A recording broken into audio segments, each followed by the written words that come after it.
जो हमारे देश के एग्रीकल्चर मिनिस्टर नरेंद्र तोमर जी ने बयान दिया है कि किसान 3 खेती कानूनों को छोड़कर और किसी मुद्दे पे बात करें तो सरकार बात करने के लिए तैयार है। ये मैं पूछना चाहता हूं नरेंद्र तोमर जी से, हमारे खेतीबाड़ी मंत्री जी से, कि जो किसान लेकर आए थे अपनी मांग, शुरू में जो मांग लेकर आए थे, वो हमारा मांगों का चार्ट है, डिमांड चार्ट आपके पास पड़ा है, वो निकालें, वो देखें। उसमें प्रमुख मांग जो हमारी है वो 3 खेती कानून रद्द करना और एमएसपी की गारंटी का कानून बनाना, ये प्रमुख मांगे हैं हमारी।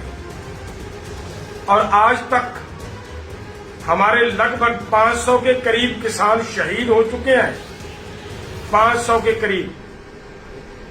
और सरकार की ओर से तरह तरह के षड्यंत्र रचे जा रहे हैं, किसानों पे लाठियां बरसाई जा रही हैं, किसानों पे मुकदमे किए जा रहे हैं। वो सब इतना सहन करते हुए अब आप ये बात कह रहे हो कि वो कानूनों की बात छोड़कर बात करें किसान। और क्या लेने आए हैं किसान यहाँ पे? किसानों की एक ही मांग है कि वो तीनों काले कानून सरकार रद्द करे और उसके बाद जो एमएसपी की गारंटी का कानून देना है वो कानून बनाने के साथ साथ C2+50 के अनुसार फसल का भाव देने की बात करे सरकार।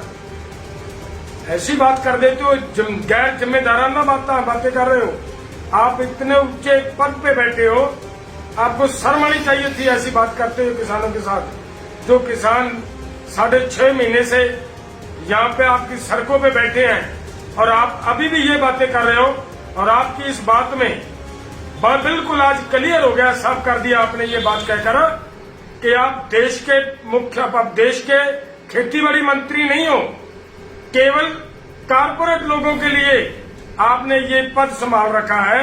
और पूरी की पूरी सरकार आपने और आपके गृह मंत्री जी और आपके प्रधानमंत्री जी, पूरे का पूरा सिस्टम इस बात पे लगा हुआ है कि हर हाल में देश को कारपोरेट लोगों के हाथ बेचना है।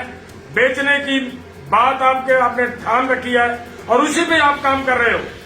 लेकिन ये बात आपको याद दिला देंगे, हम दिला देंगे हम फिर से, कि किसान ऐसे घर वापस नहीं जाएंगे। कुछ भी हो जाए, सड़कों पे बैठे हैं, आपके पास शक्ति है मंत्री जी, आपके पास पावर है, आप अपनी पावर को यूज करें, किसानों के ऊपर गोलियां चलाएं, किसानों को शहीद करें, फिर ये सड़कें खाली हो सकती हैं। वरना ऐसी वैसी बातों से ये बात काम चलने वाला नहीं है। और मैं फिर आपको ये कहूंगा कि ये जो आपने की है ये अति निंदनीय और शर्मनाक बात है। और जो सरकार इसके अलावा और भी बहुत सारी बातें कर रही है, जो किसानों के साथ उनके बदलालू भावना से बहुत कुछ किया जा रहा है।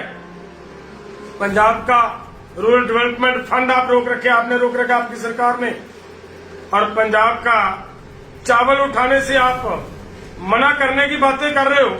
ये सब की सब बातें आप आंदोलनकारियों को, देश के लोगों को सबक सिखाने का एक प्रयास किया जा रहा है, सजा देने की एक कोशिश की जा रही है आपकी सरकार की ओर से। लेकिन भले कुछ ही कर लो मंत्री जी, किसान पीछे नहीं हटेंगे। ये बीजेपी की या तो सरकार ये कानून रद्द करेगी, नहीं तो ये आंदोलन किसी हाल में वापस नहीं लिया जाएगा और आपकी सरकार को धूल चिताकर हटेंगे किसान। या तो फिर कानून रद्द होंगे, नहीं फिर आपकी सरकार जाएगी। और हमारा ये भावना आंदोलनकारियों की आज तक बिल्कुल कतई ये भावना नहीं थी कि हम किसी की सरकार के खिलाफ बोले, किसी के खिलाफ बोले, हमारी ये कोई भावना नहीं थी। लेकिन आप बार बार जो बातें कर रहे हो, हमें गुस्सा दिलाकर हम लोगों को भड़काने का प्रयास कर रहे हो कि आप कभी कुछ कहते हो, कभी देशवासियों को, किसानों को, इस आंदोलनकारियों को आंदोलनजीवी कहते हो, कभी इनको आतंकवादी कहते हो, कभी इनको खालिस्तानी कहते हो, तरह तरह की बातें करते हो। आप लोगों को शर्म आनी चाहिए। लेकिन मैं फिर से ये कहूंगा कि आंदोलन तब तक जारी रहेगा जब तक ये तीनों कानून रद्द नहीं हो जाते। भले आपकी सरकार कुछ ही करे, हम पीछे नहीं हटने वाले और जीत कर जाएंगे, कुछ भी करना पड़े।